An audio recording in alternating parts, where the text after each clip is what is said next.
Now at 10 with this extreme heat, we're going to look at how the Joplin Empire Market is keeping their garden cool. Plus, Parsons, Kansas residents will decide whether to keep the public safety sales tax. We're going to break down that ballot question. And Missouri Governor Mike Parson visits Springfield to sign a new bill into law to help first responders. We'll explain. The 4 states' most watched news starts now. Authorities in Joplin have recovered a body after a vehicle went into Shoal Creek. This is KOAM News at 10. I'm Dow Quick. Emergency crews responded to reports of a submerged SUV around 2:30 this afternoon at the west end of McIndoe Park. It appears the vehicle drove through a private drive in a wooded area before going into the water. As soon as it went in the water, kayakers paddled to the SUV trying to reach the person inside. When emergency crews were able to get to the vehicle, they recovered the body of a man. Authorities have not yet released the name of that victim. Cherokee County deputies have arrested a man who had barricaded himself in a camper outside of a home in Weir, Kansas. 46-year-old Sean Galloway from West Mineral, Kansas, had multiple outstanding warrants, including a felony aggravated child endangerment charge. Deputies found him yesterday afternoon. After a brief standoff and a canine officer ready to deploy, Galloway surrendered. He is now at the Cherokee County Jail. Boy, it's hot out there and there's more heat ahead. Chief Meteorologist Doug Heddy. Yeah, another hot one for us today. We accelerated up through the 90s to near 100 degrees. We actually got some clouds mid to late afternoon that kind of capped us off from hitting 100, but still 99. The official high, normal high is 91 for this time of the year. Heat advisories in effect once again for your Friday. Missouri, Oklahoma does not include northwest Arkansas. Excessive heat warning once you get out into southeastern Kansas. We did have some clouds and a few light little sprinkles that kind of dropped through southwestern Missouri. Not a big deal, but a drop or two. Look at our temps. We're still into the upper 80s, mid to upper 80s across the region. We still have a heat index. Right now, it feels like it's about 90, if not lower 90s, and it even gets a little bit hotter, especially by next week. We're going to look at all that here in just a bit. See you soon. Joplin's Empire Market and Community Garden today held an open garden event. Despite these hot temperatures, community members with rented planters got to nourish their plants to protect them from the heat. The open garden also offers watering time and events that are available to the public, and today they hosted yoga for adults and market sprouts for the kids. And I told him that I wanted to be involved more in community and get involved with gardening, and he said, come help. And so I said, okay. And so as I've been volunteering with them, we've kind of started dreaming about what we wanted community garden to look like and how to get people involved in the community garden. And that's evolved into Open Garden Day. The Empire Garden hosts an open garden every Thursday from 10 a.m. to 2 p.m. Next week, Parsons residents will go to the ballots to decide whether to renew a public safety sales tax. According to the city of Parsons, the tax supports funding competitive pay to retain experienced police officers and firefighters and to pay for training. It also helps buy vehicles and other critical equipment. The tax has been in place for more than a decade now. The city is asking for a 10-year renewal this time. For every dollar spent in the city of Parsons, half a cent goes to the public safety sales tax. Last year, almost $1 million was generated through it. When it adds up, it's quite a big impact to our budget and everything that we can do to help the city. If we did not have that as a revenue source, well, then the equivalent would be, if we wanted to maintain services at the same level, we would have to raise our millage rate on property tax. Nobody wants to pay more property taxes, including me and the rest of my staff. According to a recent Parsons Police Community Survey, more than 60% of 750 survey respondents support a public safety sales tax. Voters will decide that tax question next Tuesday. President Biden today unveiled his latest round of judicial nominees, with one nominee representing Kansas. Biden is nominating Rich Federico, a Kansas federal public defender for Kansas seat on the U.S. Court of Appeals for the 10th District. Federico is the latest example of Biden seeking to break what was once the ex-prosecutor or corporate lawyer mold for judicial nominees.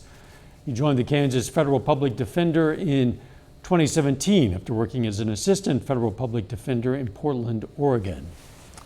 Missouri Governor Mike Parson was in Springfield today for the area's Chamber of Commerce State of the State address. Parson touted Missouri's economic successes. He pointed to the current 2.6 unemployment rate in the state, high national rankings for business expansion, and also job creation. The governor also spoke about a number of planned infrastructure improvements to Springfield roadways. Over the next 5 years, the Springfield metro area alone is receiving nearly $500 million in infrastructure projects. 536 miles of road and nearly 60 bridges will be repaired and replaced. Parson also touched on the state's continued commitment to improving internet access in rural areas, citing an additional $250 million for broadband development in underserved communities. Missouri is trying to do more to take care of those who take care of us. Governor Parson today also held a ceremonial signing of Senate Bill 24 in Springfield. Reporter Joe Hickman looks at the way the new law will help first responders. As we can only get a glimpse of from mock accident recreations, like these at Nixa and Kickapoo, first responders have to deal with a lot of traumatizing and anxious moments. I'll go through my week and do 1,000 normal calls, and then without any warning, I may have to see something traumatic or that sticks with me or I have a hard time emotionally handling. Providing more mental health resources for first responders is one of the goals of Senate Bill 24, which Governor Mike Parson talked about today during a ceremonial signing at Springfield's Fire Station number 13, along with the sponsor of the bill, Springfield State Senator Lincoln Huff. Parson is a former first responder. From being a sheriff, working homicides, seeing all the things I've seen in my career, they do the things that none of us want to do. But there is effects to that when it comes to mental health, when it comes to their lifestyle and what it does to them. Folks that show up on the scene of a car accident, folks that, hold an infant who's struggling to breathe. These are work-related issues. So this is all about taking care of the folks who we depend on to take care of us. The bill, which also applies to 911 operators, will provide workers' compensation for first responders with PTSD and would allow them to get money through a voluntary benefits pool, which would help pay for mental health treatment up to $10,000. And it's a small price to pay for what they do day in and day out. That $7 million pool already exists to provide benefits for firefighters who have gotten job-related cancer. Our two biggest concerns would be cancer and then PTSD. Cancer has taken the lead because here lately we found out what our gear is doing to us with the forever chemical PFAS. So the more we learn, the more serious this becomes. When folks have traumas like that in their life and it takes them out of those roles that we need them in the community, it hurts everyone. So it's a broad approach to hopefully get the help and the support that they need. That bill goes into effect on August 28th. Coming up, the latest on Bronny James' condition after he suddenly collapsed from cardiac arrest. Plus, the investigation into former President Trump intensifies. We'll have details on new charges filed against him today.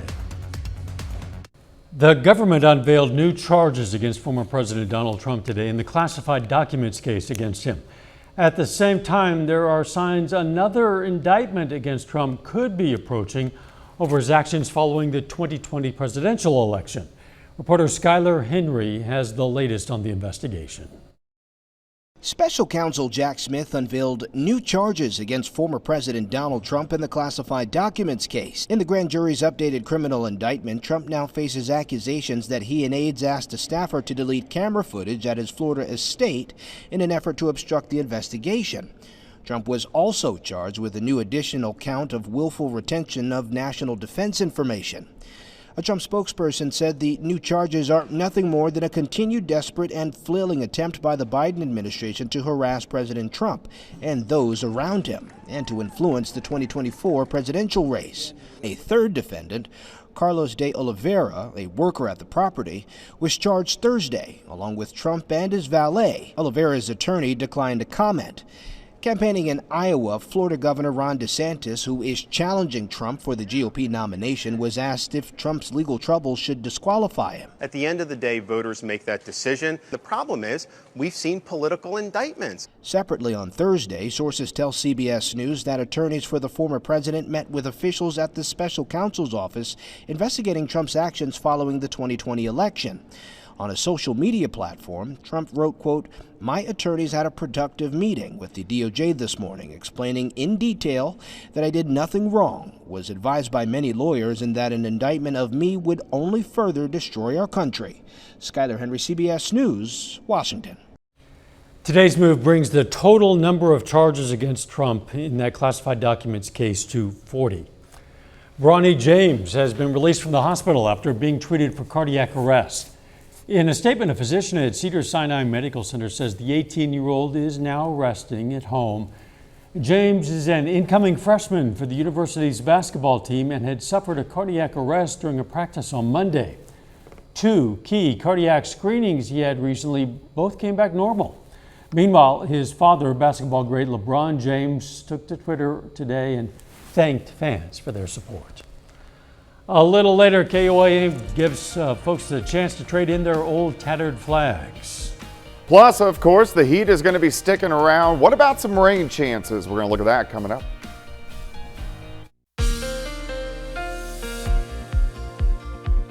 Well, we know it's hot. It's been hot all week long. We've had temperatures right around 100 degrees, and that's where we were once again for us today. And that's where we're going to stick for quite some time. It looks good. Nice shot. Indigo Sky Casino and Resort just southwest of Seneca, Missouri. We did get a few clouds and kind of rolled through, so it kind of capped our afternoon highs off. Excessive heat warning, heat advisory once again as we go into Friday. Temperatures, we're still warm. We're sitting mid to upper 80s, 10-14. So it's warm. It's going to stay warm tonight. Camera's a little blurry, sitting at 88, still a heat index of 90, but our visibility looks pretty good. A little bit of a breezy, south wind at about 15. Look at our heat indices. It still feels like it's into the lower 90s. All right, let's go outside. We have some clouds dropping through. Had a few little very light showers, mainly just sprinkles kind of slide across southwest Missouri. We still have a few sprinkles right through Newton County, so Neosho, and then we can track a little bit farther south down through McDonald County, and then all the way down to Bentonville, Rogers, and Beaver Lake. But again, not a big deal. Most of the Central Plains pretty quiet. Still dominated by this big dome of high pressure, and this is actually going to move in closer on top of us as we go into early next week. And what that will do in return is keep those triple-digit numbers around and may even increase just a little bit. All right, isolated shower or sprinkle for us tonight. Let's go through the morning hours. Low to mid 90s by the time we get to the noon hour. Now, once we get into the afternoon, we get some clouds, isolated shower or two, but check out our highs, 99, 100 degrees. Tomorrow night, we only drop back near 80, but I want to watch this because we may get a few scattered pop-up thunderstorms early Saturday morning. If those can get going, they'll push out of here during the morning hours, but we'll get some isolated guys trying to pop up again Saturday afternoon. Not widespread, but we'll take anything that we can get, even if it's a few showers. Temperatures, again, right around 100 degrees on Saturday afternoon. All right, day planner for you Friday. 80 to start, 92 by noon.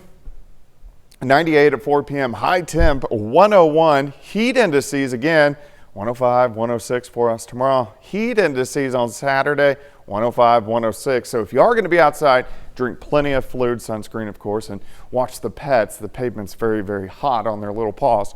All right, southerly wind still tomorrow. A nice little breeze, 20 to about 25, and then it starts to diminish a little bit as we go into the weekend. So if you're heading to the lakes, at least the water won't be quite as rough. All right, temperatures on Sunday, much of the same. Upper 90s to near 100 degrees, and this stretches all the way into next week. Let's go to Monday, a couple little showers, 104, 105. Let's go to Tuesday, 104, 105. Let's go to Wednesday, much of the same. So this triple-digit heat sticks around for several days. 101 tomorrow, 100 on Saturday, a few morning showers Saturday.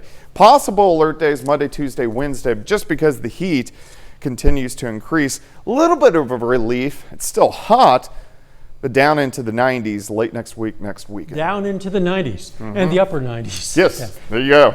Wow, thanks, Doug. Hey, KOAM today gave folks in Neosho, Missouri a chance to trade in their old tattered flags for brand new ones. It's part of our Great American Flag Swap. Today's event was at Arvest Bank in Neosho. The American Legion is helping us retire those old traded in flags. More than 100 flags were swapped out today. We are super grateful for the amount of support that we've gotten from the community. You know, we had just a couple hundred flags and we ran out really quickly. So we're taking names and numbers just to make sure that those that didn't get one this time will be able to order it and they'll be able to pick it up right here in Neosho still. Now we're going to hold at least 2 more Great American Flag Swaps. The next one will be on September 1st in Miami, Oklahoma at Wesco. The Ronald McDonald House of the Four States is celebrating a quarter century of helping families dealing with medical issues, and the charity today hosted this ribbon cutting, also an open house. The ribbon cutting kicked off a year-long celebration of the care and generosity of everyone involved. As for that open house, well, it's a chance for the public to get a better understanding of just what the charity does. But they have had a place to lay their heads, to call us home. They've walked through our doors as total strangers, being embraced and nurtured and loved by our staff and the over 100 volunteers to a facility that wants nothing more than to ease the stress and burden of that child. The Ronald McDonald House is at 3402 South Jackson Avenue in Joplin. John Dale joins us now. Pitt State Baseball just picked up another commitment. Yeah, that's right. Hear what he has to say about what made Pittsburgh so special coming up next. And the Frontenac 10U All-Stars prepare for the trip of a lifetime. Those stories and more right after this.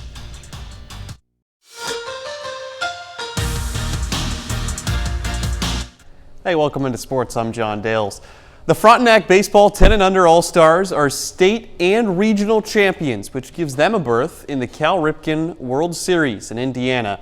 That's an opportunity to play against 23 other teams from across the country and the world. It's really exciting when you take a look at the map that Cal Ripken's got and the stars for each town and where they're at. It really opens your eyes as how lucky the kids are and the opportunity that they have. A chance to spend the summer playing in tournaments against teams from as far away as Alaska, Hawaii, and Australia wouldn't be possible without the help of those outside the team. We need to acknowledge our community here, the support that they've done for us in the fundraising. We're going to be in Indiana for 7 to 10 days. The community's got behind us. We've had some car washes, we've had some calendar giveaways to raise money to help the parents offset the travel and the expense.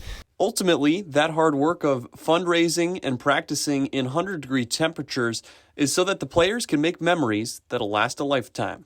It's fun and because you get to meet different teams and it's kind of interesting. Seeing kids from all over the country and other countries, and we get to go to a Cubs game too. It's fun because I like baseball. Now the team heads to Crown Point, Indiana this Wednesday. The tournament begins with pool play a week from this Saturday, and it lasts until the championship a week later on August 12th. Pitt State Baseball's 2024 recruiting class just got stronger. The Gorillas are adding J.J. Spafford, an incoming senior from Bentonville High School in Arkansas. Now, he announced his commitment on Twitter yesterday, and Spafford says the tradition and the fan base surrounding the Gorillas made Pitt State stand out to him. The first thing that stuck out to me was definitely the culture at Pittsburgh, Kansas, and the coaching staff told me about the town and how happy the fans got when we won, but how mad they got when we lost. So that's pretty good, and I know they're getting better as a program and everything. They're in a good conference, so that's good for exposure and everything. And a former NEO Golden Norseman is back in the NFL after a brief stint in the USFL. Jay Sternberger, who was originally selected by the Packers in the 3rd round of the 2019 NFL Draft, he's now signed a 1-year, $1 million contract with the Bills. He joins a very busy tight end room in Buffalo. As it stands right now, there are 4 other players at the same position on its roster. Sternberger played one season for NEO back in 2017, highlighted by that game-winning touchdown catch to help the Norsemen advance to a regional championship game. But bringing things back to J.J. Spafford, that quote you just heard there, that was one of my favorite ones. I like how it's not an indictment on the fan base, but actually it attracts players saying they love it when we win and they hate it when we lose. That's right. Expectations are high, I guess. We'll be right back. Subway is running a promotion in August giving sandwich fans a chance to win free sandwiches for life. All they have to do is agree to change their first name to Subway. According to Bloomberg, once a winner is chosen, the company will pay the winner's legal fees to assume, quote, a new iconic identity. That contest starts on August 1st. And no, I will not become Subway Quick. But free sandwiches for life. It's a pretty good deal. Yeah. Is it? It says Subway I mean, Deals. you have to introduce yourself as Subway to everybody. Well, I guess, I don't know if that's really required, if it's on your birth certificate. It's just your legal name, yeah. Yeah, I don't know what the particulars are. Just call me Sub for short. Okay. All right, Sub, what's up with the weather? All right, it's going to be hot. Temperatures again right around 100 degrees stretching into the weekend.